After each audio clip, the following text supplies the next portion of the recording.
ipapakita namin sa inyo yung isang sample unit na ginawa namin dito sa Sheridan, Mandaluyong. Pasok tayo.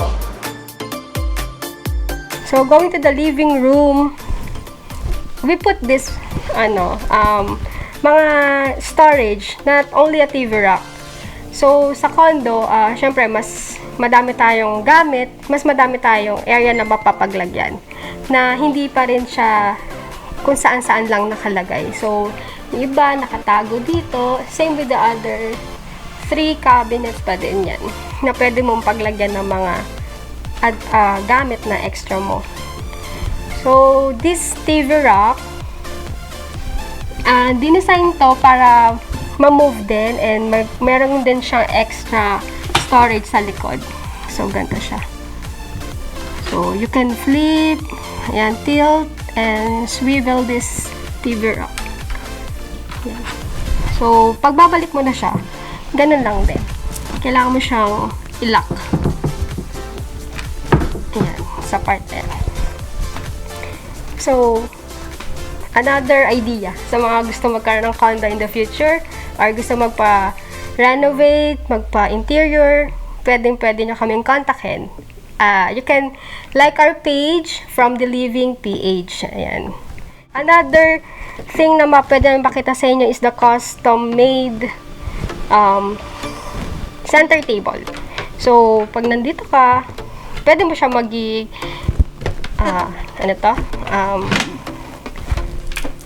parang table kung kakain ka or magsusulat. So, pwede mo siyang gawing ganito. Same with the other part. So, yan lang siya. So, itong sofa na to, pina-custom made din ng unit owner na pwede siyang maging bed, which is equivalent to single bed. So, pwede natin siyang ibaba, itong part na to, paiga doon, and this part, pwede natin siyang ilagay dito para siya yung naging extension. So, yan. Meron ka ng another single bed na pwede mag-accommodate ng guest. So, another storage as well.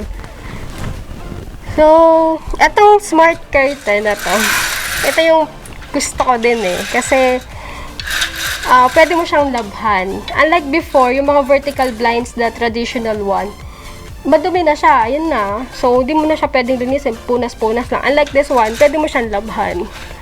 So, it is also, blackout naman. So, pag medyo masikat ang araw, or ayaw mo ng sobrang liwanag, pwede mo siyang gawing ganito, or half open. Yan. So, the light, it's the owner's choice na ilagay natin dito. We put the dining area on this part para mas malapit siya sa living room, and to make it more functional din para if ever you have guests or relatives and friends na nandito sa condo while someone is eating here and then the other is watching TV, meron pa ring interaction tayo mangyayari. So, these are all custom made. All the things you can see here are made from our company. We put a big mirror to make the space look na malaki para alam mo na, yung visual natin is mas malaki na yung maging area. So, yan. Another storage on this part, pag may mga extra tayong gamit, so, dyan natin pwede siyang ilagay din na hindi nakakalat. So, naka-organize pa din.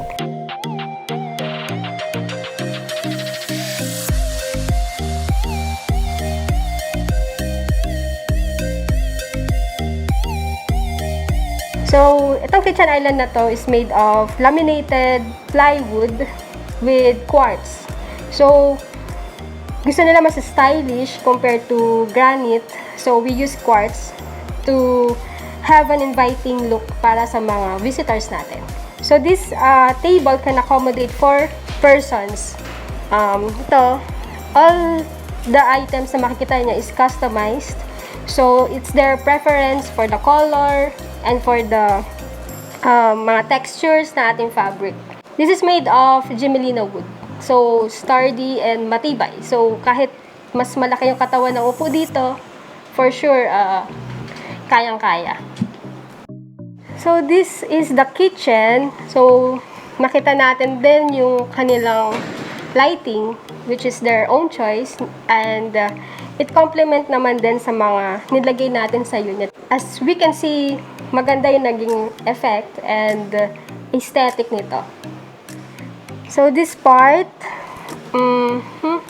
makita rin natin dito yung kanilang mga secret storage. So, for this kitchen island, we can see, pag inopen mo siya, nandito yung mga organizers for the casserole and for other items like this, you can hang the frying pan para hindi siya nakaklutter. So, being organized, of course, is maganda lalo na pagka mga ganitong itsura yung bahay mo, homey, you can see na maayos. So, parang pag-uwi mo pa lang, relaxing, even though nasa city ka, na makita mo talagang busy yung area. So, once you enter your home, wow, ang ganda, di ba?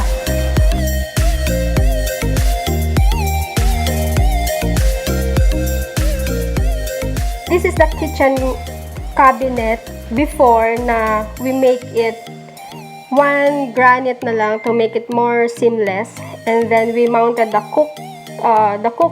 cooktop para malinis na lang siyang tingnan, and then the oven we mounted it as well, and we put the organizers on this side, like this one is for the cutleries, and organizers again for glasses or plates. So, para maging organized ang mga utensils.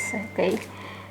Before, it's already there, yung kitchen na to, provided na ni Condo upon turnover. So, we just did the relamination para mas maging modern, and yan, nakita natin. So, yan.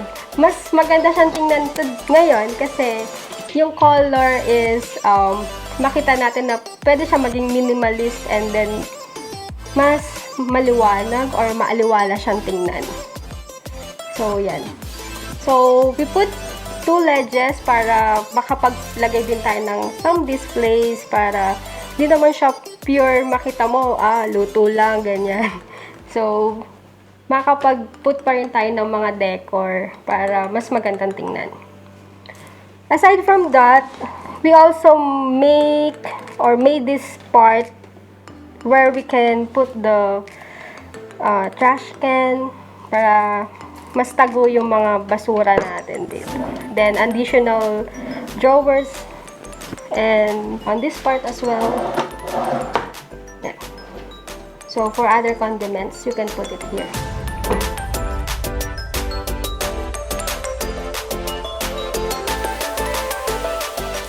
We also added a pantry organizer. So, dito for your groceries, you can stock it here. Para, alam mo na, pag sa condo, walang tindahan. At least, madami kang stock. So, another storage on this side.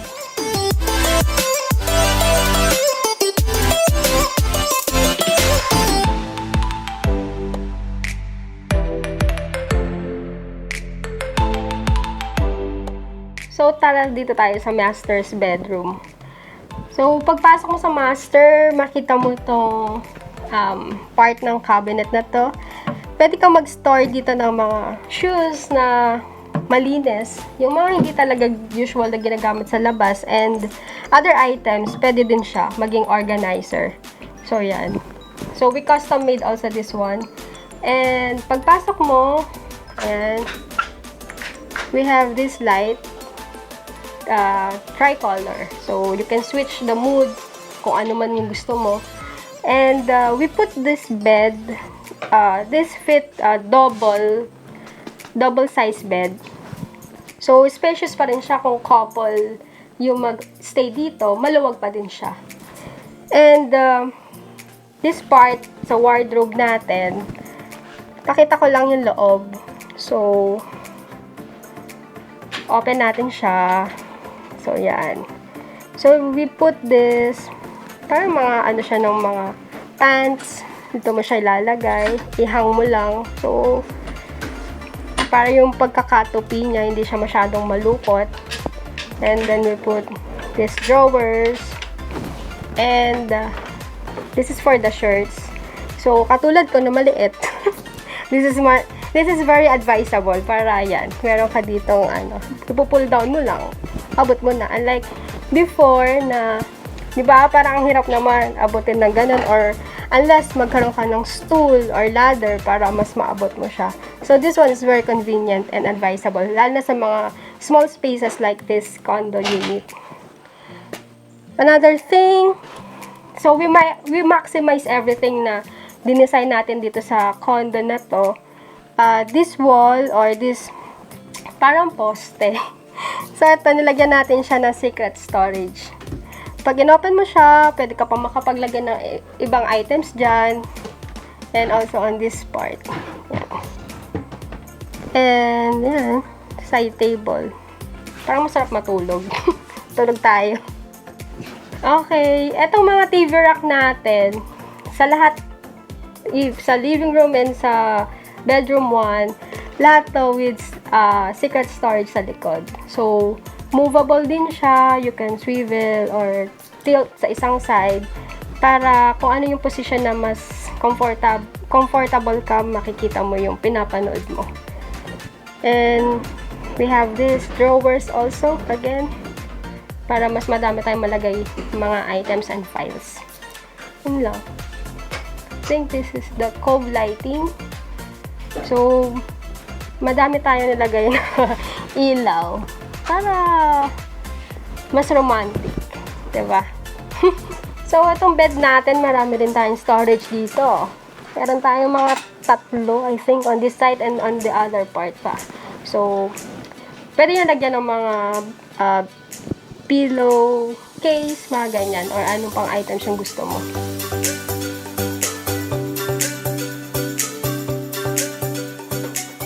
So, ito yung ating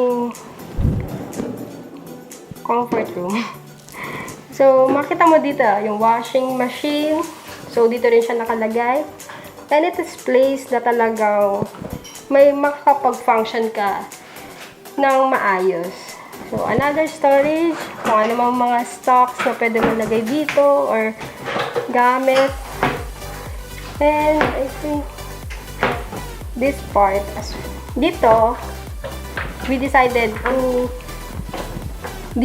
malagyan ng mga laundry basket. Kung ano may maduduming damit, pwede mo lagyan dito. Pwede ka pa magpatong ng basket na pwede mong ilagay. And this part, we changed everything na nandito. Ito quartz na. And then the basin, mas wider, mas maganda. Para mag-match dito talaga sa design na nilagay natin sa condo. So, this one.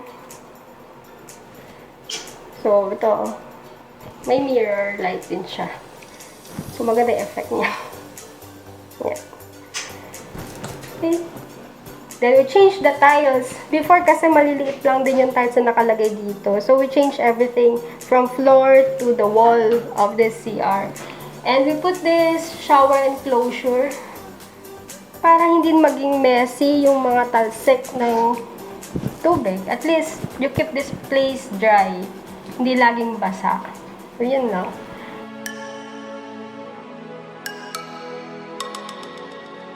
Ito yung room 1, which is mas smaller compared to the other room.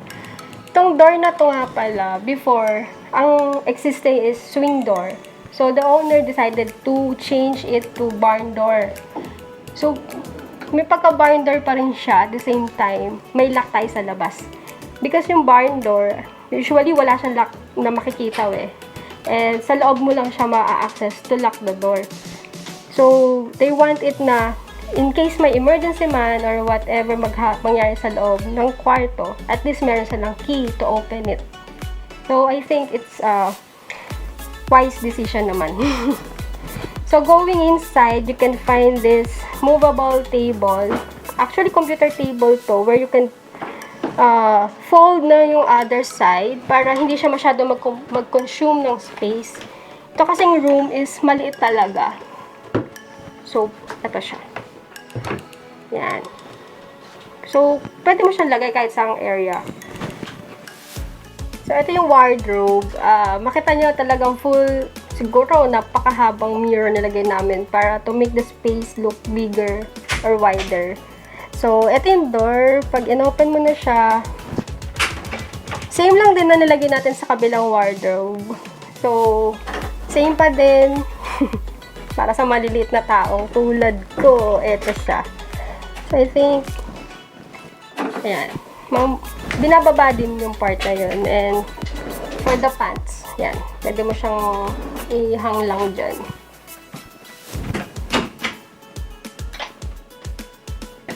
This bed is actually 42 inches. Not the regular single bed. Para mas mahaba, ay mas malapad yung ma-accommodate niya na tao dito.